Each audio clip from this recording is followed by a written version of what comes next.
부모님을 산속에 숨겨두고 그러고 제가 도움을 청하러 내려갔었어요. 그렇게 부모님이랑 헤어지고 그 자리에 다시 가니까 부모님이 안 계셨어요. 저를 위해서 부모님이 부모님 일부러 네. 피하신 거 아닌가요? 부모님한테 맨날 추성하고 부모님이랑 싸우면 싸웠지 내가 부모님한테 사랑한다 말하고 감사하다고 말해본 적이 없었어요. 근데 그 돌아가신 당시에까지만 해도 제가 부모님한테 추성하고 그게 진짜 후회돼요. 제가 한 번이라도 부모님한테 고맙다고 말했으면. 학생들이나 이런 분위기가 바뀐 게 있던가요? 네, 제가 가서 거의 한 달 가까이 있으면서 혼자서 여행을 하면서 지켜본 결과 3가지의 달라진 포인트들을 발견할 수 있었습니다. 자, 과연 준혁 씨가 중국에 가서 달라진 3가지 뭔가를 느끼고 왔다는데요. 첫 번째 뭘까요? 중국 베이징에서 본 북한 은밀한 변화. 첫 번째, 옥류관 꽃다발의 비밀. 옥류관 꽃다발의 비밀. 옥류관 꽃다발이라면 우리가 아는 평양의 옥류관에 뭐 꽃다발 전당식을 누가 했나요? 평양에도 옥류관이 있고 네. 베이징에도 옥류관이 있습니다. 그래서 베이징에 왕징이라는 곳에 한국인 분들이 정말 네네. 많이 사시는 곳이 있거든요. 거기 북한 식당이 있는데 이름이 옥류관입니다. 그래? 네.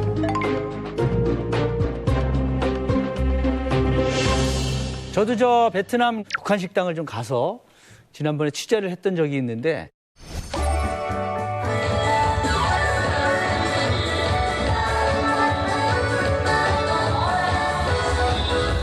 그때 그 공연했던 사람들한테 제가 꽃다발을 돈으로 사서 이렇게 팁처럼 전해준 적이 있었거든요.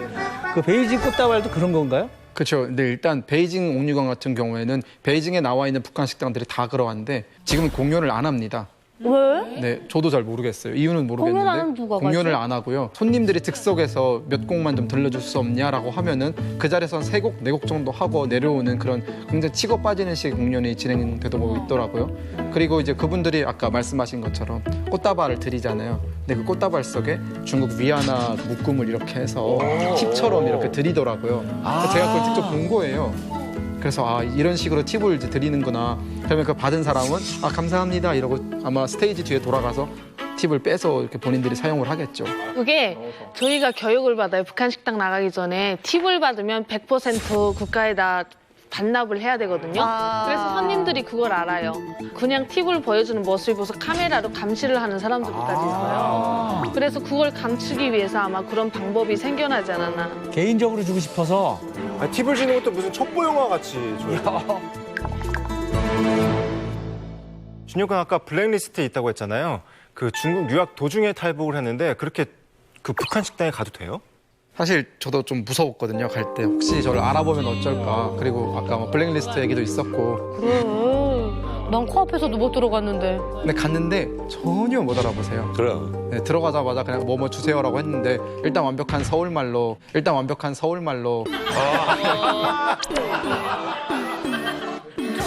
언제부터? 이런 농담도 했어요. 이거 냉면 정말 평양에서 온 거예요? 막 이러면서. 저런 철두철미함. 그런 식으로 장난도 쳤는데 정말 못 알아보시고 마지막에 그 방명록 같은 게 있거든요. 그래서 방문하신 분들이 이제 어떤 후기를 남기는 그런 게 이제 손으로 써야 되는데 저한테 가져온 걸 보니까 몇 월 며칠 몇 시 남조선 손님이라고 되어 있는 거예요. 그래서 그렇지 나는 남조선 손님이지 이러고. 중국 베이징에서 본 북한 은밀한 변화. 두 번째, 북한 대사관 리모델링의 비밀. 그 대사관도 갔었어? 북한 대사관을 갔다고? 우리 준혁 군이 심장이 뭐 2개인 건 이해하겠는데 간이 배 밖으로 나오지 않느냐고. 가봤다고? 대사관을 갔습니까? 네, 대사관에 꽤 몇 번 갔었어요. 거기 있을 때.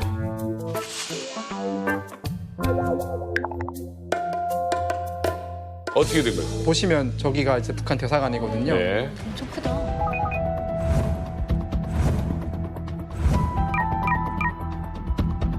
대사관 바로 앞에 작은 벤치가 있어요. 후문 앞에. 사람들이 정문으로는 많이 안 드나들지 않고 후문으로 많이 드나들거든요. 네. 그 후문 앞에 제 벤치에 앉아서 선글라스를 끼고 아메리카노를 시켰어요. 선글라스를 끼고 아메리카노를 시켰어요.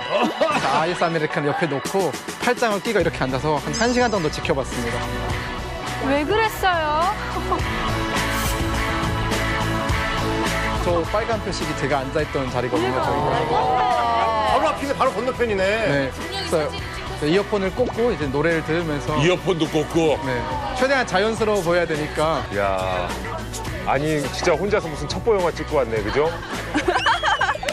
좀 더 이렇게 말씀을 드리면 리모델링을 많이 했더라고요. 그래서 예전에는 대사관 안에 수영장이 있었어요. 외교관들 혹은 그분들의 자녀들을 위한 그 수영장이 있었고 옆에 뭐 농구장도 있었고 테니스 코트도 있었고 여러 가지 체육문화 시설들이 있었는데 2015년에 갔을 때도 다 있었거든요, 그 자리에. 근데 이번에 가보니까 다 없어지고 리모델링이 돼서 건물이 2개 생겼는데 주거용 건물로 보이더라고요. 주거용. 아, 근데 대사관 안에 주거용 건물이 왜 생긴 거예요? 그러면 거기에 사람이 사는 거예요? 사실 그 주거용 건물이라는 걸 확인할 수 있었던 계기가 창문을 자세히 들여다보니까 방 안에 빨랫줄이 있더라고요. 그래서 사무용 공간에는 빨랫줄이 없기 때문에 아, 저거는 주거용 공간이구나라는 생각을 했었고 제가 이제 유학을 할 때에는 대사관 안에 있는 외교관들은 무조건 대사관 안에서 숙식을 하는 게 원칙이거든요. 근데 외화벌이를 하시는 분들은 밖에서 집을 사가지고 하실 수 있으세요. 그분들은 돈이 있으니까. 근데 지금은 주거용 건물이 그렇게 많아졌다는 것은 아마 중국이 대북 제재 동참을 하면서 그분들도 이제 더 이상 살 길을 찾기 어려우니까 내부로 들어온 게 아닌가 저는 그렇게 생각을 하고 있습니다.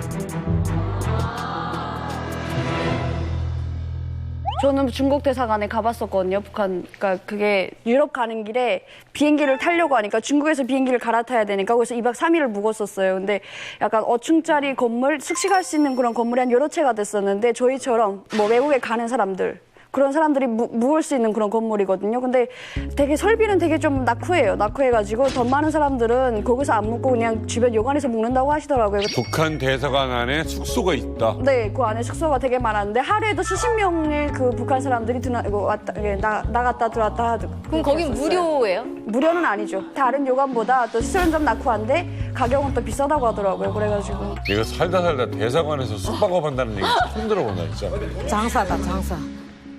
자, 윤아 씨는 하노이에서 북한 대사관을 보셨죠? 봤죠. 어머 이거 완전 북한 대사관 아니야 이거?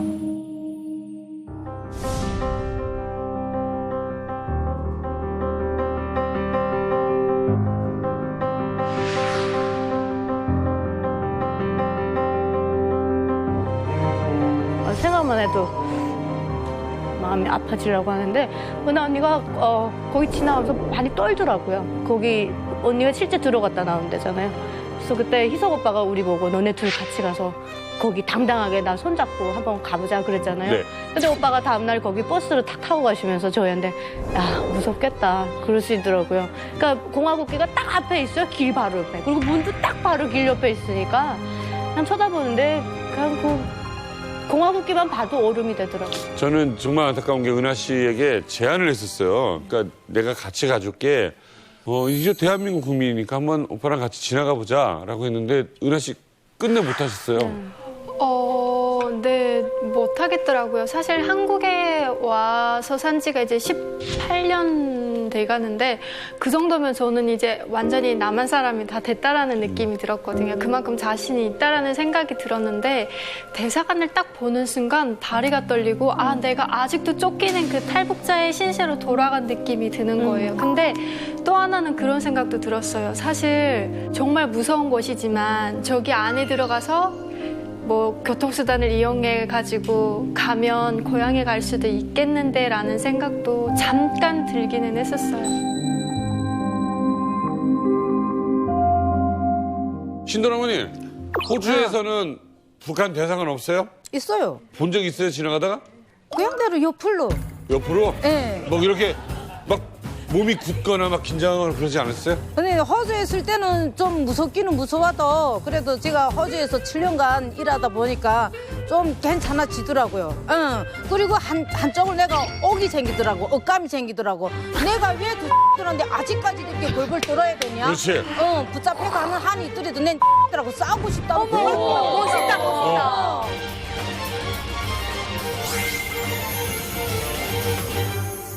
어쨌든 참 준혁 씨가 참 용기가 있어요, 그죠? 북한 대사관 앞에서 아메리카노 한 잔을 마시며 약간 허세 느낌이 나긴 나는데.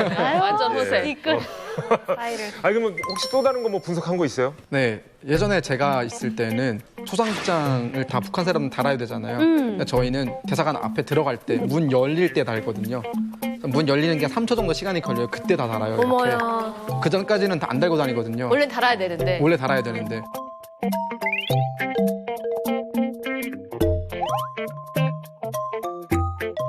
그만큼 통제가 심하지 않았고 사람들도 그냥 뻔히 알아요. 근데 지금 가보니까 다 달고 다녔고 대사관뿐만이 아니라 대사관 바로 옆에 엄청 큰 쇼핑몰이 있어요. 제가 거기서 이제 맥주를 한 잔 마시고 있었는데 유학생들이 왔어요. 거기. 근데 4명이 다 이렇게 그 휘장을 달고 있더라고요. 굳이 여기서까지. 그래서 제가 생각하기로는 예전보다 좀 복장에 대한 통제가 많이 심해지지 않았나. 우리도 그냥 일반 사람들이 딱 보면 아, 저 사람 북한 사람이구나. 딱 보면 알겠네요. 그렇죠. 휘장 때문에 알죠. 아, 그럼 왜 이렇게 북한이 자꾸 변하게 되는 거예요? 아무래도 김정은 시대 들어서고 그리고 대북 제재로 인해서 많이 안 좋아지니까 내부 결속을 하기 위해서 그런 방법론으로 이제 통제를 많이 심화시키지 않았나 그런 생각을 합니다. 요즘 세대들은 장마당 세대다 보니까 김부자들에 대한 고마움보다는 우리 엄마가 돈 잘 벌었어. 장마당에 나가서 버는데 내가 왜 장군님한테 충성해야 돼? 이런 인식들이 강하고 뭐 애들끼리 만났을 때 사적인 자리에서 야 장군님 어쩌고 저쩌고 그러게 되면 축에 못 끼운대요. 그 정도로 장군님 이런 얘기를 하게 되면 되게 좀 덜 떨어진 이런 애들 취급을 하니까 이걸 가는 순간만이라도 내가 장군님이 민족이지 장군님이 자식이지 이런 생각을 하게 하려는 게 아닌가. 근데 솔직히 이거는 저희 때부터 그 뭐 외부에서는 어땠는지 모르겠지만 국내에서도 계속 배지 규찰 때가 있어요. 아침에 정신없이 이렇게 막 뛰어나오다 보게 되면 새 빨래를 걷어 입다 보게 되면 못 달고 나오게 되면 또 그 비판서 쓰고 그런다고요. 그러니까 어떤 애들은 그러는 거예요. 아니 그냥 나는 달고 나왔는데 누가 떼갔다. 뭐 또 뭐 그 쌍상이라 해가지고 그건 또 이렇게 이 밀수 이거 뭐야 소매치기 애들 소매치기 평양도 그래요. 달면 떼가고 막 이렇게 얘기하니까 야 저런성 없이 어떻게 달면 떼가고 야 하니까 멋이면 멋이가고 나도 억울하다. 중국 베이징에서 본 북한 은밀한 변화. 3번째, 공항 게이트의 비밀. 공항 게이트. 무슨 비밀일까? 그러게. 너무 궁금한데 이건? 한국으로 이제 들어오려고 비행기 다 수속을 끝내고 들어왔거든요. 대한항공 게이트가 8번 게이트예요. 서우드 공항에서. 근데 7번 게이트가 고려항공 게이트인 거예요. 고려항공 게이트. 오, 진짜? 와, 대박. 바로 옆에. 네, 전 진짜 깜짝 놀랐던 게 한 달 내내 북한 사람들 봤는데 나 인생 마각이었나? 왜 바로 내 옆에 고려항공이지? 라는 생각 때문에 전 오만 가지 생각을 다 했어요. 나를 위해 준비한 뭐 선물인가? 아니 그 알파벳별로 했나? 희한하네. 진짜 근데 그것도 뭐 여기가 이렇게 8번 게이트면은 바로 길 하나 사야 되고 7번 게이트 이렇게 있는 거예요. 어머머머머. 세상에 헷갈리면 저거 거류항공 들어갈 뻔했어 너. 고려항공을 이용하는 북한 사람들도 많이 봤어요? 네, 심지어 시간대도 5분 차이였거든요. 그래서 다 봤어요. 거기 있는 사람들, 그 비행기 타는 사람들은. 근데 막 여러 가지 특징들이 있었는데 제가 이제 비행기 타고 평양으로 들어갈 때는 정말 자유복장이었거든요. 나는 중국에서 유학하는 학생이다라는 걸 대놓고 뽐내는 그런 복장을 하고 갔었는데 그때 가보니까 거의 일률적으로 흰 셔츠에 검은 바지. 유학생도 그랬고 운동선수도 그랬고 외교관도 그렇게 입고 가더라고요. 그 게이트 앞쪽까지 가서 보셨어요? 아니면 멀리서 건너서 지켜보셨어요? 아니, 멀리서 지켜볼 수도 없는 게 바로 옆이니까. 이 정도 거리예요. 그래도 이렇게 게이트가. 거기 옆에 의자에 괜히 한번 앉아보고 그러시는. 저 일부러 그 앞라인까지 가서 한번 쓱 들러보고 화장실 들어갔는데 화장실에 이제 다 북한 사람들밖에 없는 거예요. 서로. 그 스릴감이 너무 재밌다. 여기. 뭔가?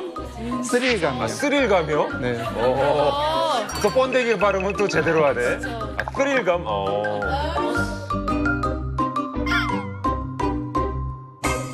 아니 근데 고려항공하고 대한항공하고 나란히 같이 서는 때가 있나 봐요. 저희 아버지도 중국 계속 나가거든요. 근데 이렇게 나란히 섰던 때가 있었어요. 근데 북한 사람은 우리 북한이라고 안 해요. 조선 사람이라고 그러지. 근데 우리 아버지가 딱 나가니까 갑자기 안 쓰던 선글라스 막 쓰는 거예요. 이 사람이. 근데 우리 아버지가 야 아직도 조선 사람들은 저렇게 헛가다 부리니 한 거예요. 조선 사람이란 말에 일동이 째려보더래요. 그래서 우리 아버지가 그다음부터는 야 왜 고려항공하고 대한항공 같이 세워주는 거야? 하면서 저 되게 쫄았던 것 같아요. 그래서 그 얘기 하더라고요. 그러면 그 북한 사람들도 바로 옆에 우리나라 대한항공이 있었으니까 그 사람들도 우리 한국 사람들을 의식했겠네요. 그렇죠. 면세점에 갔는데 유학생 커플 정도로 보이는 2명이 있었어요. 근데 여성분이 오시더니 향수 시향을 하세요. 하다가 저를 의식했어요. 바로 옆에 한국인처럼 생기고 제가 이렇게 주문을 하고 있으니까. 한국인처럼 생겼어? 주문을 하고 한국인처럼 있으니까. 생겼어? 자, 일단 들어봐 봐요. 들어보자. 근데 이거 맞더니 바다 냄새가 나네 이러고 가는 거예요. 그래서 제가 가서 맡아봤어요. 바다 냄새가 무슨 냄새지? 바다 냄새는 뭐야? 난 이런 시향은 처음 들었는데 하고 맡았는데 일반적인 향수 냄새였고 타지를 않고 그냥 가시더라고요. 그분들이. 그 유학생 커플을 그 게이트 8번 게이트랑 7번 게이트 사이에 카페가 하나 작은 게 있거든요. 그 카페에서 만났어요. 여권을 일부러 이렇게 들고 갔었거든요. 그걸 본 거예요. 그 남자애가. 제 나이 또래 정도 되는 그런 애였는데 저는 그때도 또 아메리카노를 시켰죠. 야, 좋아. 왜 아메리카노를 하죠? 네, 아메리카노를 시키고 있었는데 걔가 진열대에 가더니 과자 봉지를 이렇게 몇 개 사면서 과자 먹을래? 이러는 거예요. 근데 그 느끼함과 그 버터스러움이 너무 나는 거예요. 그래서 안 하기보다 못해. 저도 속으로 왜 이러지? 막 생각하고 있었는데 그 여자친구가 마치 나한테 언제 이랬냐는 듯이 너 갑자기 왜 이러냐라는 식으로 됐으니까 그냥 빨리 가자 이런 식으로 이렇게 끌고 나가는 거예요. 너무 귀여웠어요. 그걸 보는데. 아니, 의식을 하는구나. 약간 그 커피숍이 약간 판문점 같은 느낌이네요. 양쪽에 고려항공, 대한항공 가운데 커피숍 있으니까 여기서 다 모이는 자리잖아요. 야, 준혁 군 얘기 들으니까 약간 스릴 있어요. 근데 네. 사실은 알고 보면요. 그냥 대사관 구경한 거고 식당 갔다 온 건데도 이렇게 떨리는 일이 많습니다. 예. 감옥에 어쩌다 가시게 됐습니까? 제가 이렇게 3번을 탈북하려고 두만강에 갔었거든요. 근데 매번 두만강까지 가서 딱 체포되고 이렇게 그 2번은 용서를 받았어요, 제가. 네. 2번 용서받았는데 마지막 번은 용서를 못 받았어요. 그래가지고 교화소 보내긴 좀 애매하고 4번이자니 좀 괘씸하고 이러니까 노동단련대 6개월을 받고 노동단련대로 간 거예요. 난 땅크 먹었다 진짜. 고생하셨겠다. 그럼 우리 이만갑 식구들도 이 노동 단련대에 대해서 좀 잘 알고 있어요. 많이 힘든 곳인 것 같은데. 저도 저희 남편이 노동 단련대 갔댔단 말입니다. 거기에서 돌아갔습니다. 근데 얼마나 단련대 일이 힘들었는데 제가 면회 몇 번 갔을 때는 그게 몰랐는데 마지막에 돌아가기 전에 면회 딱 가는데 글쎄 제가 제 남편을 알아 못 봤단 말이에요. 맞아. 너무 상해서. 그래 난 찾지 못했는데 안니 엄마하고 와서 톡 찾는 거만 글쎄 자꾸만 애가 내 손을 와 잡는 거 있죠. 정말 사람이 난 그렇게 왜소하게 잡은 건 처음 봤습니다. 깜짝 놀라서 왜 이렇게 되는가 하니까 자 말은 못하고 저 정신없이 먹기만 하는데 야 좀 천천히 드시라. 그래 춥다 해서리 가져갔던 동복을 입혀서 새까만 철도 동복을 이렇게 입혔습니다. 근데 그 밥을 먹고 몇 숟갈 뜨지 못하고 막 정신없이 먹는데 저는 하염없이 앉아 우는데 이가 글쎄 거기 그저 세타 이렇게 나왔어요. 제가 완전 꽃다지 동복 됐더라. 완전 됐더라. 얼마나 마음이 아프고 막 그러던지 그렇게 그거 보고 돌아서 오자니까 나 정말 먹겠답니다. 와서 그 다음 달에 돌아갔단 말이에요. 근데 거기서도 시체 자체를 10병이 돌아서 교화소에 한국 같았으면 다 병을 이렇게 해주지 않습니까?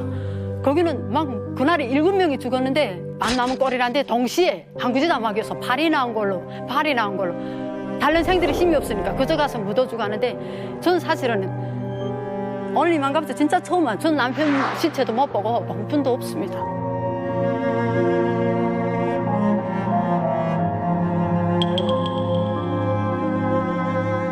아니, 그러면 남편 마지막 본 모습이 단련대에서 있던 그 모습이고 그러면 아이들은 아버님 돌아가신 묘도 못 찾아가는 거네요? 네. 그리고 또 항상 재산할 되고 주석이 되고 하면 그저 사진을 놓고 그저 하고 그러죠.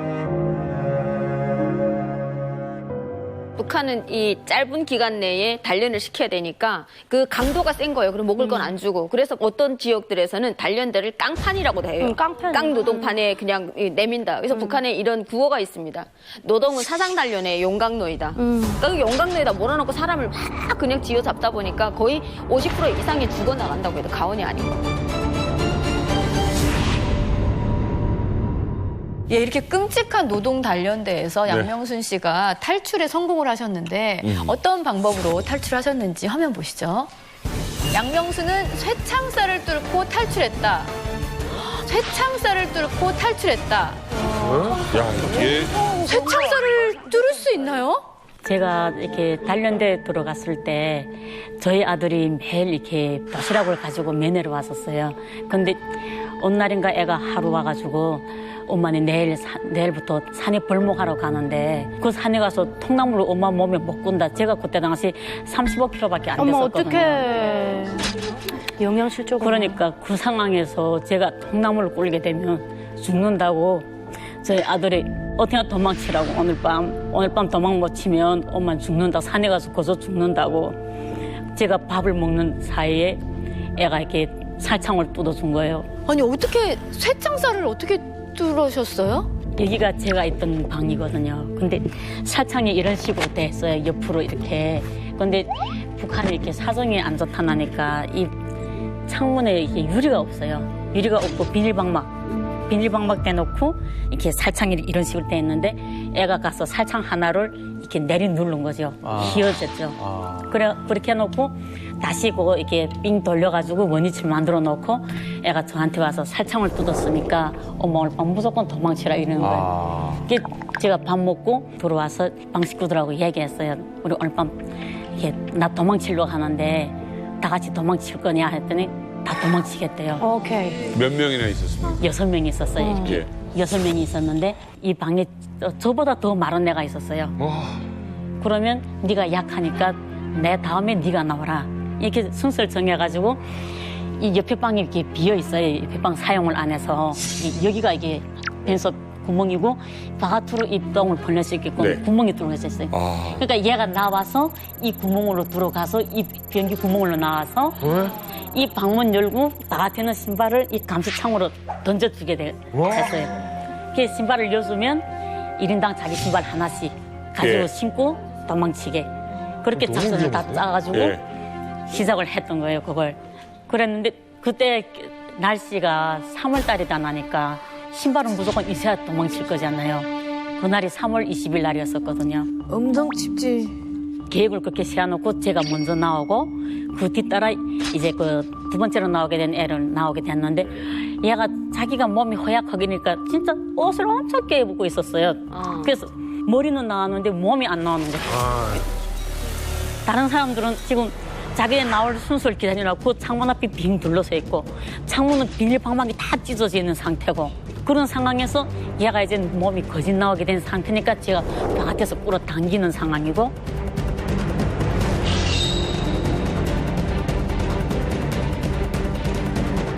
문제는 그 양성지단이 갑자기 나타난 거예요. 양성지단 보기에도 이건 완전 탈출인 거잖아요. 그러니까 구삼이 난리가 난 거죠.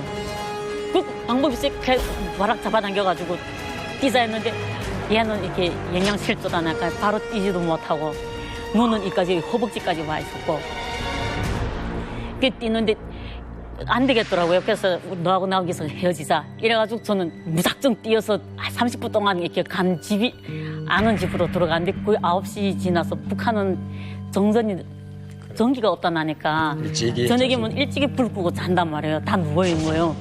그런 상황에서 제가 문 두드려 들어가서 봤는데 들어가니까 신발도 없이 국혀 단련대에 있어야 될 사람이 들어오니까 그 집 식구들 다 깜짝 놀란 거죠. 어떻게 된 일이냐고. 그래서 제가 도망을 쳤는데 나 빨리 여길 벗어나고 싶다. 어떻게 좀 방법이 없냐 했더니 그 집 어머니가 이렇게 너 집 맨발인데 하면서 양말하고 신발을 주는 거예요. 그 신발 가지고 그때 돈으로 10,000원을 썼어요. 예비하라고. 근데 그 신발 하나를 사려면 진짜 며칠 동안 굶을 각오를 하고 신발 한 켤레 사는 상황인데 그렇게 신발을 이렇게 내줘가지고 제가 그 신발 덕분에 이렇게 해령까지 걸어도 갈 수 있었고 그 예비돈 가지고 길 가면서 또 먹을 것도 조금씩 사 먹을 수 있었고 그랬던 거예요.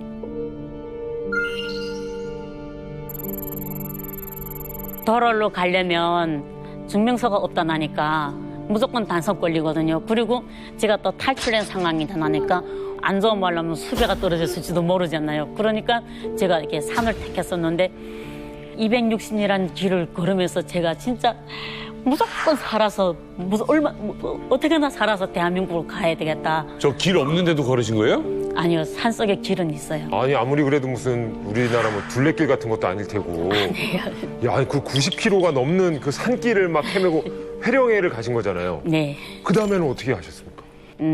일단은 중국하고 제일 거리가 가까운 게 해령이니까 일단 해령까지는 갔었는데 아무 지형도 몰라서 제가 생각한 게 살펴는 봐야 되잖아요. 두만강 쪽을 이렇게 연선을 봐야 되니까 좀 산으로 올라갔어요. 제가 산에 올라가서 이렇게 보니까 낮에는 군인들이 이렇게 왔다 갔다 하는 게 보이는데 밤에는 모르잖아요. 다 초세 잠복했으니까 어느 쪽이 어떻게 있는지. 제가 그 상태에서 밤 늦게까지 기다렸어요. 그 길을.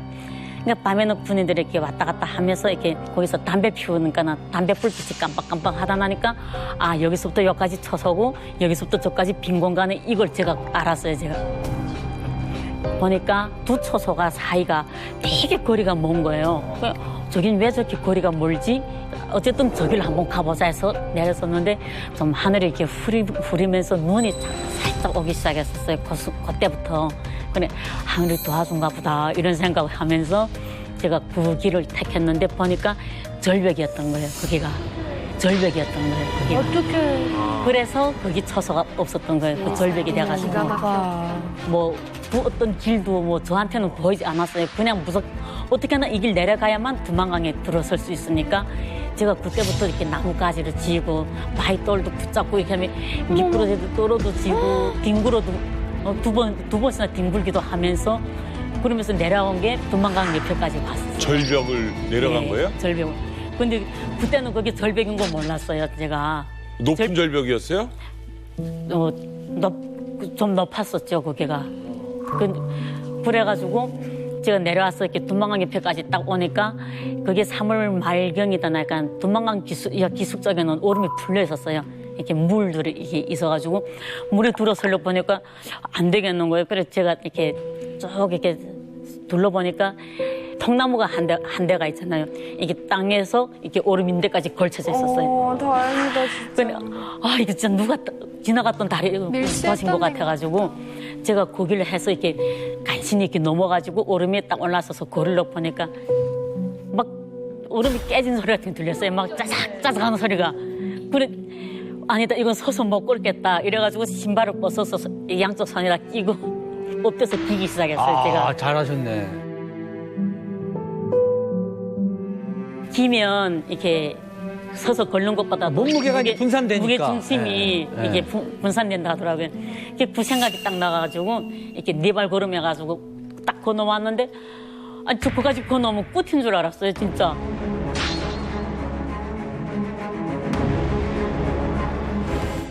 이렇게 네 발 걸음해가지고 딱 건너왔는데 아니 저거까지 건너면 끝인 줄 알았어요, 진짜.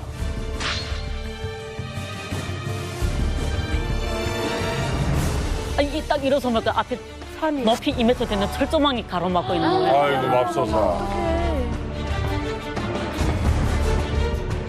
아니 이거 철조망 이거 너무 어기맥혀가지고 말도 안 나오고 이걸 어떻게 넘어야 되지 하는데 이 철조망에 혹시 전기가 흐르지 않을까 이 생각을 했어요. 제가 신발을 양쪽 손에 낀 신발 가지고 하나는 이렇게 철조망 하나 내리누르고 하나 이렇게 싹 들어봤으니까 전기는 안 흐르는 거예요. 아하.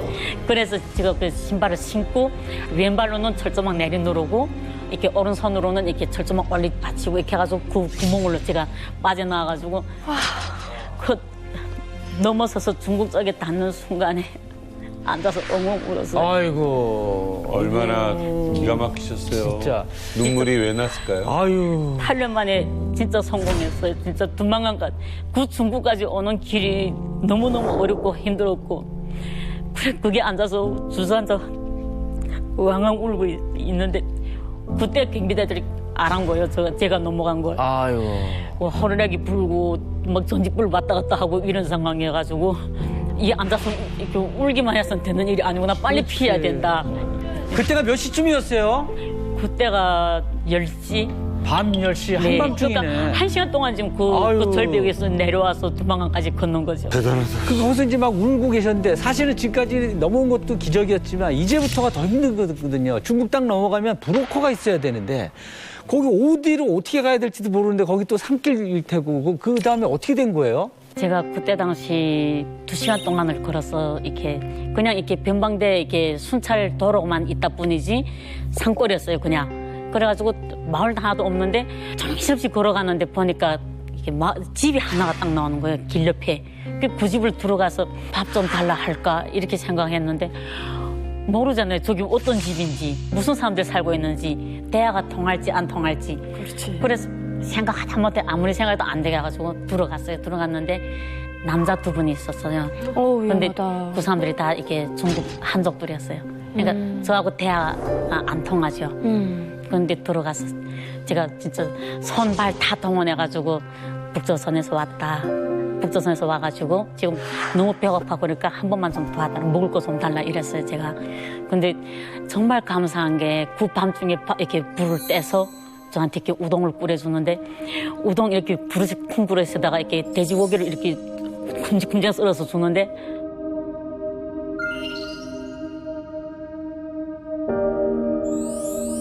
그 우동이 그렇게 맛있다는 걸 진짜 그래가지고 그 우동을 정신없이 먹고 있는데 갑자기 한 사람이 일어나더니 장롱에서 종이장 한 장을 꺼내오는 거예요. 저한테 주는데 이렇게 시뻘건 종이장 한 장에 이렇게 뭐 글 써 있는 중국 글로 써 있는데 그 사람이 그다음에 이렇게 막 이렇게 제가 알아듣게 설명을 해줬는데 나를 고발하면 이렇게 자기한테 3,000원 돈 준다. 그러니까 그런 전단지를 저한테 보여준 거예요. 그러니까 막 우동 먹다가 갑자기 멈춰진 거예요. 너무 놀라가지고. 신고하겠다는 거야 안 하겠다고 어떻게 된 거야? 그래. 오늘 이 사람들 날 고발하면 어떻게 하지? 나 진짜 어떻게 온 길인데 못 부르니까 그 사람이 걱정하지 말라고 내 너로 고발 안 할 거다 이러는 거예요. 그 전단지를 그 아라 씨가 지금 가지고 있어요. 진짜 빨갛다. 자, 중국어로 좀 읽어주시면. 如果看到非法泼浆越境的朝鲜居民进行举报，要及时向就近的边防大队船长汇报。 이 내용이 번역하면 이렇습니다. 비법적으로 도강을 하여 넘어온 북한 주민을 보고 신고를 하면 3,000위안 포상금을 주고 이런 이상한 사람들을 숨겨주거나 신고를 하지 않고 들키는 경우에는 3,000위안의 벌금을 물어야 한다. 가까운 곳의 변방대 촌장들에게 제때에 고하여야 한다. 어쨌든 양명수 씨 그분들이 다행히 신고를 하지 않았던 거네요? 네, 안 했어요. 그래서 어떻게 됐어요, 그 다음에? 그래서 그 사람들이 알려준 길로 제가 이렇게 또 걷기 시작했어요. 5시간, 6시간 가게 되면 이게 용정이 된다 해가지고 제가 그때부터 또 걷기 시작했었어요.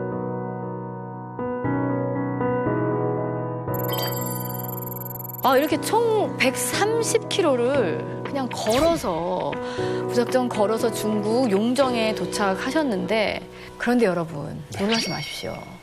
이게 무슨 전래동화 속 이야기도 아닌데 여기서 또 극적으로 양명수 씨를 도와주신 3번째 은인이 나타납니다. 과연 어떤 도움 받으셨는지 한번 보시죠. 진짜. 목숨과도 같은 버스표 한 장. 이게 무슨 얘기인가요? 제가 이렇게 5시간, 6시간 정도 걸어서 그 집에 가다 보니까 이게 한 30세대가 되는 마을이 있었어요. 거기서부터 영정 시내까지 나가는 버스가 시작되는데 돈 일전도 없잖아요. 그렇게 하고 그 버스가 아침 시간이 될 때까지 어디가 있을 때도 없고 그래 제가 그 동네를 10바퀴 눈 맞으며 10바퀴를 돌다가 딱 보니까 이렇게 막 쓰러져가는 이렇게 집 같은 게 하나 있더라고요. 차라리 못 사는 사람이 못 사는 사람 심정을 이해해 주겠지. 야, 명언이네. 부잣집에서는 오히려 신고할 것 같고. 네, 그래서 저 집을 문 두드려가지고 돈 받아보자. 이래가지고 제가 문 두드렸는데 계십니까? 하니까 그 안에서 누구요? 이러는 거예요. 하나님 감사합니다. 제가 그 순간에 너무 기뻐가지고. 한국말로? 네, 기뻐가지고 문을 벌컥 열고 조선뿌입니까? 하고 소리쳤어요. 제가 저도 같이. 그랬더니 그 안에서 내 조선 사람인데 누구요? 이러는 거예요. 그래서 불 좀 켜주세요. 그러니까 자기는 전기도 없다는 거예요. 전기도 없대. 어떡해. 그래서 그 사람이 전직불을 비춰줬어요. 그 전직불 비춰줘서 보니까 그 사람이 딱 누워있는 그것만 장판을 대고 나머지는 다 흙바닥이었던 거예요. 아이고야. 그래 운막이네, 운막. 제가 이야기했어요. 사실 이렇게 북조선에서 왔는데 군방진 왔는데 저 좀 도와달라고. 저 이렇게 한국으로 가려고 보니까 이렇게 아무것도 없다. 그리고 지금 당장 급한 건 배고프다 지금. 나 좀 어떻게 좀 도와달라니까 그 사람이 하는 말이 자기는 자기 집에 먹을 게 없다. 내가 친구네 집에 가서 가지고 올 테니까 조금만 자라 그러는 거야. 불안해서 불안하지, 불안해. 그걸 뭐하러 가는지 그걸 어떻게 알겠어요 제가. 오밤중에. 네, 그래서 알았다고 일단 알겠습니다 하고서 그 사람 그 사람이 일어나니까 그 자리에 제가 바로 꼬꾸라지 갔었어요. 어머, 뭐 이젠 자박할 테면 자박하라고서 막 이제 모든 거 다 났어요. 제가 너무 힘들어가지고. 그 잠들었는데 잠결에 이렇게 남자 목소리가 나길래 이렇게 눈 딱 떠보니까 그 집 친구가 같이 왔는데 이렇게 뭐 두부에다가 계란에다가 뭐 김치에다 이렇게 가져왔더라고요.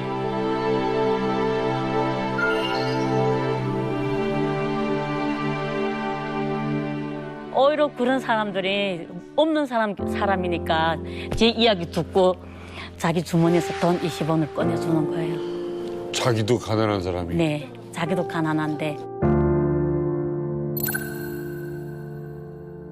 이래서 제가 그 사람 도움으로 그 돈 20원 버스표 한 장 가지고 그 버스에 올라서 연길까지 가게 됐어요. 이런 게 진짜 영화 속의 한 장면 같은 거예요. 영화야, 이거 완전. 예, 선글라스 끼고 아메리카노 들고 이런 거 말고 선글라스 끼고 아메리카노 들고 이런 거 말고 이런 게 진짜 영화 속 한 장면처럼 딱 그 필요한 그 순간에 딱 은인들이 나타나서 이렇게 딱 도움을 주고.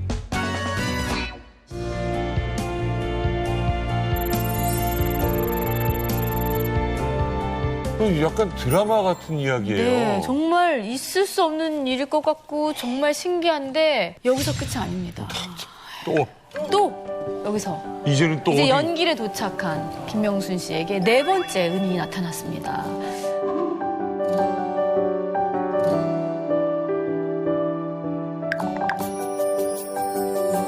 제가 연길까지 도착하고 나니까 이렇게 점심시간이 됐었어요. 근데 아는 사람이 제가 도움 받으시는데 저 같은 경우는 아는 사람 한 명도 없고 한국까지 가려면 또 브로커도 찾아야 되는데 뭐 어디서 어떻게 할 방법이 없었어요, 저는. 그래서 또 연길역에 내려가지고 그때부터 또 방황하기 시작했어요. 막 아문기 골목이나 막 들어가서 지나가는 사람, 저 사람은 날 도와줄 수 있을까? 혹시 이 사람은 나를 고발하지 않을까? 이렇게 하다가 지나가는 이렇게 할아버지 한 분이 이렇게 널판지 같은 거 옆에 이렇게 장작 같은 거 끼고 가시는 분이 계셨어요. 그래 할아버지 말 좀 물어봅시다. 이러니까 할아버지 왜 그러냐고. 사실 제가 이렇게 해서 왔는데 저 좀 어떻게 도와 못 주겠습니까? 이랬더니 그 할아버지가 자기는 힘이 없는데 자기 아는 집이 있다. 네. 아는 집이 있으니까 그 집에 가서 도움 받아봐라. 이래서 그 할아버지가 데려다 준 집에 가니까 어떤 남자분 한 분이 계시는 거예요. 이 집 주인이래요. 이렇게 들어가서 이렇게 저 북한에서 왔는데 좀 도와주십시오. 제가 그랬거든요. 그러니까 들어오라고 올라오라고.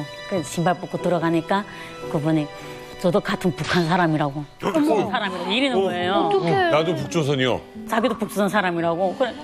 네? 이랬더니 그 사람이 자긴 조교라고. 조교도 어쨌든 북조선 사람이 아닙니까? 그러니까 맞다는 거죠. 그러니까 저 진짜 잘 만났다고 막 거기서 있잖아요 울면서 나 이렇게 뭐 진짜 생명의 은인이 나타났다고 나 한국 간 거 도와달라고 막 그랬는데 근데 그 사람하고 얘기하다 보니까 가족이 어떻게 되는지 이게 딱 궁금한 거예요. 좀 혼자 사는 사람이면 저거 어떻게 되겠어요? 그래가지고 물어보니까 집사람이 이렇게 저녁에 온다고 이제 애도 학교 갔다 온다고 그러는 거예요. 그러니까 가족이 3명인 거죠. 그 집에 결국은 있게 돼가지고 2달 동안 그 집에 있으면서 그 조교가 브로커를 찾아준 거죠. 우와, 은인이다. 진짜 대박이다.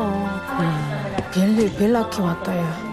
저 후에도 그분하고 연락을 해가지고 저희 아들을 찾아달라고 그랬어요. 어머, 그 조교분? 네, 그래가지고 그분이 북한 쪽에다 연락해가지고 아들 찾아가지고 제가 아들한테 그때부터 돈도 보내주고 후에는 한국에서 그 탈북자가 브로커로 했었지만 이렇게 중국 쪽에서는 그 조교가 이렇게 아들을 이렇게 두만강 받아주고 왔어요? 여기로 왔어요? 아들 데려왔어요. 아들 왔어. 드라마를 좋아했던 영찬 씨가 뭐 너무 북한에서 힘든 경험을 많이 했어요. 그죠? 그러게요. 그러면 드라마 보다가 전거리 교화소 가서 2년 동안 복역을 하고 나오자마자 탈북을 한 거예요? 아, 그건 아니고요. 교화삼 갔다 오면 군대를 못 가거든요. 네. 전과가 있어서. 네, 전과가 있어서. 그래서 탄원서라고 있어요. 그러니까 뭐 이렇게 힘든 곳에 보내달라 하게 되면 탄원서를 내면 보내줘요. 네. 탄원서를 쓰고 군대를 간 거예요. 가서 또 군대 생활에 맞게 잘 적응했어요. 거기 가서도. 그러다가 이 부모님이 연락이 와서 아빠가 아프니까 휴가 받고 집에 오라 하는 거예요. 그래서 휴가 받는 거는 다 부모님 알아서 하니까 휴가 신청만 하면 된다고 해서 신청하고 휴가 받고 오다가 그 오던 도중에 부모님 만난 거예요. 길에서. 그냥 만나서 왜 여기 있냐니까 뭐 마중 났다고 이렇게 그냥 얘기하시더라고요. 그래서 같이 그냥 부모님이 주시는 과일도 가고 같이 먹고 하는데 정신을 잃었어요, 제가 그때. 왜요? 왜 정신을 잃었어요? 부모님도 보고 너무 좋은데. 깨라보니까 중산이었어요. 중국산이었어요.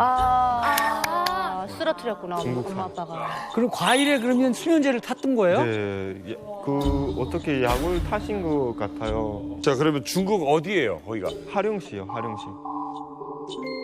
하룡시에 이제 어느 마을에 있었고, 자, 눈을 떴더니 누구 있었습니까? 거기 저랑 그다음에 아빠, 엄마, 누나 그러고 온 그렇고. 가족이. 일가족이 다 같이. 네, 일가족이. 다행이다. 자, 그렇다면 아버지가 아프다는 거는 거짓말이죠. 네, 거짓말이었어요. 제가 한국 가서 대학 가길 원해서 그런 선택을 하신 것 같더라고요. 네. 자, 아들을 위해서 부모님이 거짓말까지 하면서 지금 중국으로 일가족이 넘어왔습니다. 하지만 이제부터 큰 위기가 닥친다고 합니다. 중국 산 표류기 위기의 순간 총을 든 중국 공안에 습격. 어머, 어떡해. 얼마나 무서웠을까. 잠깐만, 중국 공안이 총을 들고 쫓아온 거예요? 네. 저희가 그 탈북하자마자 바로 그 가덕도주라고 보니까 북한에서 바로 소문나서 북한에서 보위부가 바로 중국에 의뢰해서 공안이 막 붙고 변방대가 붙고 그다음에 그 북한 보위부가 넘어온 거예요. 아유. 중국까지. 와, 완전. 그러다 보니까 브로커가 저희를 버리고 도망가 버린 거예요. 어유. 네. 저희는 아무것도 거기 아는 것도 없고 산이잖아요. 거기서 그냥 거짓 생각을 하는 거예요. 그냥 산에서 포로돼서. 야, 어떡해. 그러니까 진짜 이렇게 막 추격전을 따라붙고 있지. 중국의 그 큰 산에서 가족들만 덩그러니 지금 브로커는 도망가고. 어휴, 얼마나 난감했을까. 그 이후에 어떻게 하셨어요? 너무 난감했는데 저희 핸드폰 하나 있었거든요. 근데 그 중국 근처에 그 변방 지방에는 핸드폰이 안 터져요. 안 그렇겠지. 방해 파장 써가지고. 그래서 뭐 전화하는데 찾아다니다가 산을 이렇게 헤매다 보니까 핸드폰도 배터리 다 떨어지고 네, 충전도 안 되고 그렇게 중국 산에서 한 27일 동안 부모님이 뭐라고요? 한 달을? 거기 뭘로 먹고 살았어요?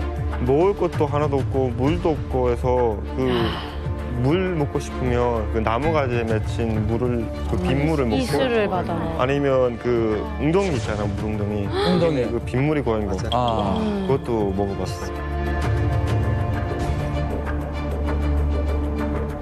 정말 이게 지금 위에서 이렇게 봐도 막막한 곳입니다. 그러니까 27일 동안을 이 산속에서 빗물을 먹었다고 그러는데 지금 영찬 씨가 위기의 순간에서 먹을 수밖에 없었던 무언가가 있다고 합니다. 자, 화면 보시죠. 보름 만에 먹은 첫 음식은 네모이다. 자, 보름 만에 먹은 산에서. 첫 음식. 뭐 도토리일까요? 아니면 뭐 살찜식일까요? 뭡니까? 생닭이었어요. 생닭이었어요. 생닭? 응? 야생닭이 있었나? 거기 닭이 있어요? 저희 거기서 한 보름 정도 아무것도 못 먹고 있었었는데 그 산 길을 가다 보니까 그 천막이 보이는 거예요. 그래서 밤에 몰래 가보니까 이런 창문이 있어서 들여다보니까 닭들이 진짜 몇 천 마리가 있더라고요. 오 마이 갓. 티가 안 나게. 하나쯤 없어져. 너무 배고픈 나머지 이거라도 훔쳐야 된다. 그렇지. 진짜 먹고 살아야 되니까. 처음으로 도둑질을 하려고 한 1m 정도를 봤어요. 그 안에 두 알로가. 닭만 그리면서. 사가지고 들어갔거든요, 그 안에. 들어갔는데 닭을 잡으려니까 닭이 잡히지 않는 거예요. 그럼 안 잡아봤으니 뭐. 게다가 그 할머니가 어릴 때 그 닭 먹이 줄 때 구구감 주잖아요. 그 생각나서 그 모래를 한 점 줘가지고 이렇게 하니까 머리 좋다. 닭들이 오더라고요. 그런 거 잡았는데 닭이 저보다 힘이 더 세요. 잘 먹었어. 중국 닭. 힘이 더 세요. 그냥 도망가는 거예요. 이야. 가만히 안 고민하다가 그 닭 잡을 때 목을 비틀잖아요. 그 생각이 나서 다시 일다가 그냥 잡자마자 바로 그냥 목을 그냥 어떻게 그렇지? 그렇게 다 하고 그냥 갖고 산에 부모님인데 올라왔는데 라이터는 있는데 불을 켤 수가 없어요. 불을 켜면 잡히니까. 해서 그 털을 벗기고 해서 생고기를 먹어봤어요. 저도 이거 산속에서 살아봐서 이 심정을 너무 잘 아니까 저들은 생고기도 먹어보고 제가 이 개구리랑 정말 무서워합니다. 네. 그 배고프니까 그 사람 개구리를 제 손으로 잡답니다. 너무 배고프니까. 그러니까 저도 이 심정을 이해한단 말이에요. 네. 신돈 여사. 네. 신돈 여사는 뭐 어디서까지 생활해 보셨어요? 제일 처음에 나도 그 힘든 생활할 때 산속에서 힘들었는데 이 사람들은 지금 생닭을 먹었고 개구리 새끼를 먹었다고 하는데 저는 그러지를 않았고 그 묘지들을 찾아다녔어요. 묘지들을 찾아다녔어요. 왜? 묘지를 찾아다니면서래. 설마.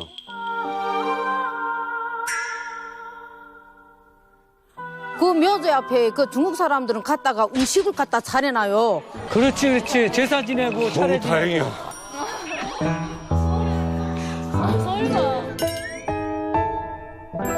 그 나는 산속에서 중국으로 도망쳐서 나올 때 나는 멧돼지를 이렇게 만났댔어요. 그러니까 멧돼지가 항소만 하더라고. 새까맣게 이빨이 이거 거짓말이 아니라고. 이빨이 이만하더라. 이만. 이빨이 이만하더라. 이만. 맞습니다. 거짓말이 아니라. 송중 엄마 진짜죠? 진짜입니다. 아니 진짜입니다. 1%도 거짓말이 아니야. 1%도 거짓말이 아니야. 니네 다 못 봤어 그거. 우린 직접 봤어. 맞는 말이 저희 남편이 살았을 때 우리 후창군에서 진짜 유명한 사냥꾼이 됐습니다. 개로 5마리 지고 코끼리 앞서가서 멧돼지 잡아오는데 있지 않습니까? 너무 커서 쟁기를 하나 100kg 맞에다 여치 못할 정도로 큰데 진짜 수컷 이빨이 이만합니다. 북조선 멧돼지가 이빨이 이만한데 중국 이빨이 이만해.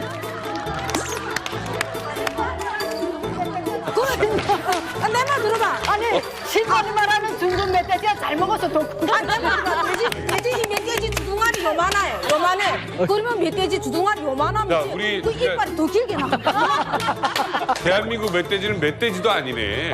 맞아. 네, 아니야. 아니야. 여기는 멧돼지가 아니야. 멧돼지는 엄청 알겠습니다. 크다고. 자, 어쨌든 이 위기의 순간에 생닭을 먹을 수밖에 없었는데 그때는 배고파서 그냥 정신없이 먹었죠? 네. 근데 양명순 씨는 탈북길에 중국에서 은인들을 많이 만났잖아요. 영찬 씨는 어떻게 주변에 도움을 청할 수가 없었어요? 저는 한 주일 탈북해서 한 주일 동안 포로돼서 생활이 안 되겠더라고요. 그래서 한번 마을에 내려가 보자 해서 마을 근처에 내려가다가 그 할아버지 한 분을 만났어요. 근데 그 할아버지가 막 전화하는 게 막 그 느낌이 막 신고하는 그런 분위기더라고요. 그러니까 이거 아니다 싶어서 막 도망갔는데 그 전방대가 막 들이닥치고 해서 저희가 막 쫓겼었거든요. 엄마, 영감이 신고했네. 쫓기다 보니까 누나는 신경 못 썼어요. 부모님을 제가 이렇게 챙기다 보니까 막 쫓기다가 저는 쫓길 데 없어서 또 보니까 여기 개울이 하나 오르는 거예요. 개울 속에 부모님 표이 들어갔어요. 그 안에 들어가서 막 금방대 거기서 왔다 갔다 하는데 막 소리가 꺼지면 물속에 들어가 있고 진짜 잠수해서 이렇게 들어가 있고 또 변방대 소리 안 나면 또 나와 좀 있고 숨 쉬고 그렇게 한 3시간 정도 있었던 것 같아요. 그게 8월 5일이거든요. 근데 그렇게 막 저녁이 좀 캄캄해져서 저희가 물속에서 나올 수 있었는데 보니까 누나가 없었어요. 그래서 거기서 누나를 엄청 찾아다녔는데 누나를 끝내 못 찾았어요. 어떡해. 아빠랑 엄마는 누나 찾기 전까지 여기서 한 발짝도 못 움직인다고 막 그러는데 저는 그때 막 누나보다도 부모님이 먼저 죽을 것 같았어요. 그러고 저도 막 이 있으면 죽을 것 같아서 막 살고 싶은 마음이 들었어요. 하루 반 정도 찾고 부모님을 설득해서 가자고 소리 우리 가자고 그러고 깡짜로 부모님을 끌고 제가 갔던 것 같아요. 야, 이게 진짜 극한의 상황이잖아요. 누나는 누나대로 잃어버리고 네, 변방대는 계속 쫓아오고 사실은 젊은 영찬 씨도 견디기 힘든 상황이잖아요. 근데 부모님은 진짜 어떻게 버티셨을지가 궁금하네요. 부모님도 병이 좀 많으신 분들이었어요. 어머니는 걸을 수가 없어서 제가 업고 다녔어요. 업고 다니다가 저도 이제 너무 지쳐가지고 제 몸도 이제 가늠할 수가 없는 거예요. 그래서 산을 올라갈 때는 제가 부모님을 엄마를 업고 올라갔어요. 업고 올라가고 내려갈 때는 엄마가 이렇게 산을 뒹굴며 내려가는 거예요. 아 그걸 보는 순간 제가 진짜 눈물이 났어요. 막 겉으로는 안 울어도 막 그걸 보면서 제가 업어줄 수 없는 마음이 너무 아팠어요 그때.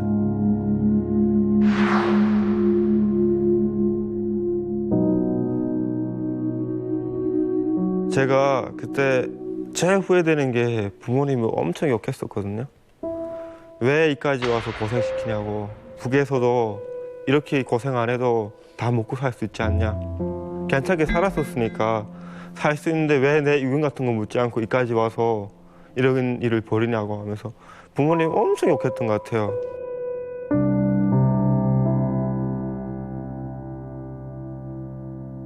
근데 부모님은 항상 그 산에 있으면서 나보고 먼저 혼자 가라고 부모님들 두고 혼자 가라고 너만을 살아야지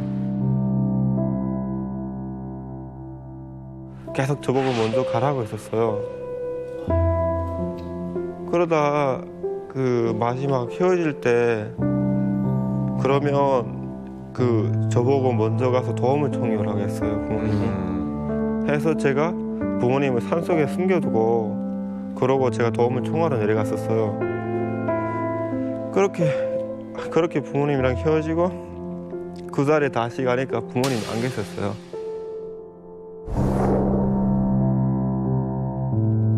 저를 위해서 부모님이 부모님이 일부러 피하신 거 아닌가요? 네.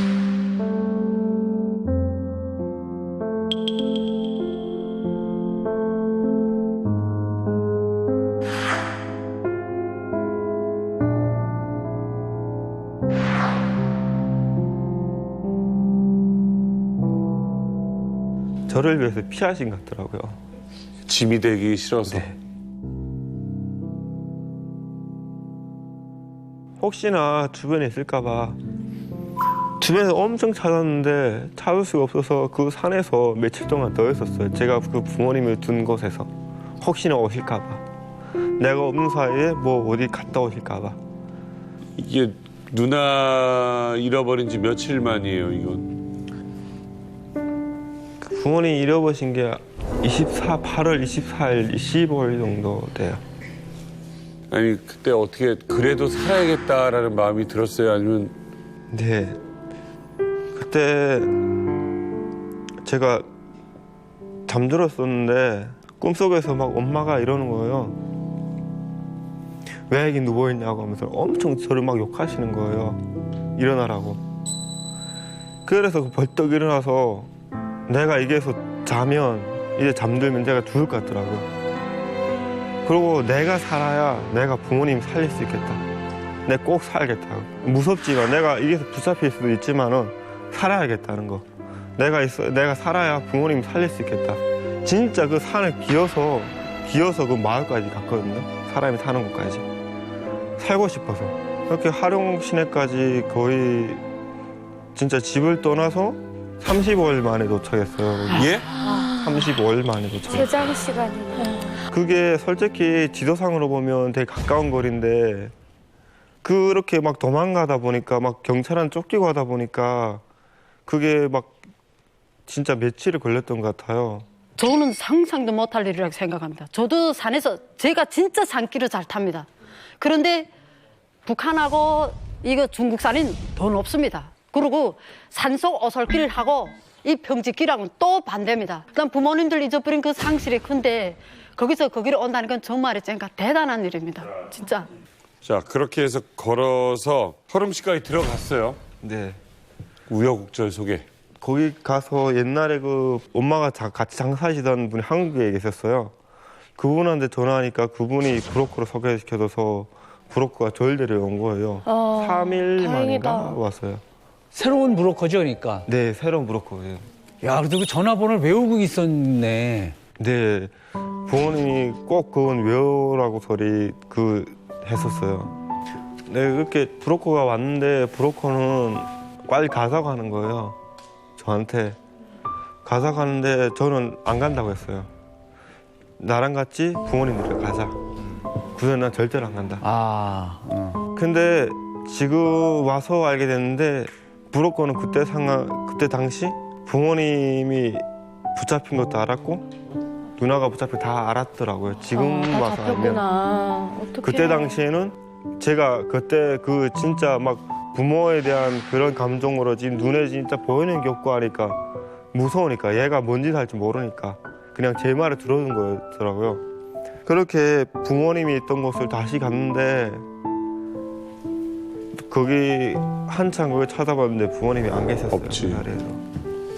그래서 다시 시내로 왔고. 네, 시내로 다시 왔어요. 야, 아니 그럼 한국에 이제 혼자 오시게 된 거잖아요. 네. 한국에 와서는 부모님 소식을 따로 들으신 게 있으세요? 제가 한원에 와서 부모님 소식을 들었는데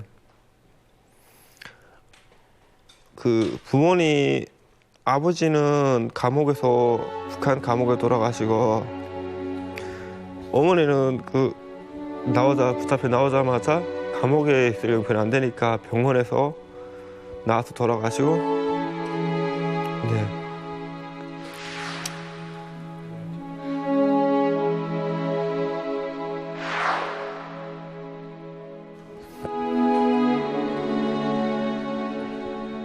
예, 지금 엄마는 북송됐다가 이게 치료를 제대로 못 받으셨겠네요. 저랑 당시 헤어질 당시 막 돌아가실 것 같았어요. 지금도 친구들한테 부모가 있는 친구들한테 부모님한테 잘해라 이런 말을 좀 많이 해요. 저는 부모님 살아계실 때 진짜 부모님한테 막 사랑한다. 진짜 나와서 고맙다. 뭐 생일날에 선물 하나 사서 보고 나 그런 적이 하나도 없었어요. 부모님한테 맨날 추정하고 부모님이랑 싸우면 싸웠지 내가 부모님한테 사랑한다 말하고 감사하다고 말해본 적이 없었어요. 근데 그 돌아가시 당시에까지만 해도 제가 부모님한테 추정하고 그게 진짜 후회돼요. 제가 한 번이라도 부모님한테 고맙다고 말했으면 저 탈북한 날에 엄청 울었어요. 근데 영찬이가 뭐 비교는 안 되지만 그냥 저희 아빠는 진짜 제가 회사 다닐 때도 간식봉 주지고 따라다녔어요. 그리고 제가 이렇게 컸지만 자고 있으면 들어와서 손톱 발톱 다 잘라주고 그랬거든요. 진짜 구미호기야 키우셨는데 보답할 길이 없어요. 그래서 기회가 되면 꼭 보답하고 싶어요.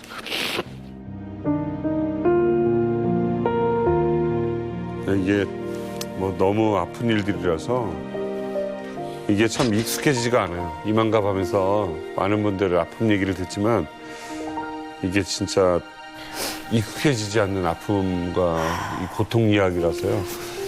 영찬 씨는 이게 참 얼마나 속에 사무치는 얘기겠어요. 예. 나 때문에 이렇게 된다는 죄책감, 미안함까지 있을 테고요. 이제 그걸 좀 내려놓으셨으면 좋겠어요. 예, 물론 쉽지 않은 일입니다만은 저희가 얘기한다고 될 일이 아니지만 예, 좀 내려놓으셔야 또 살 수 있죠.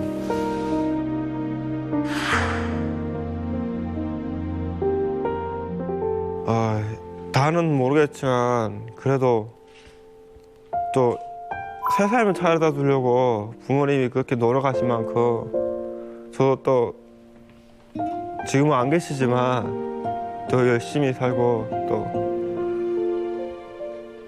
또 부모님 또 누나모까지 합쳐서 진짜 열심히 살 겁니다.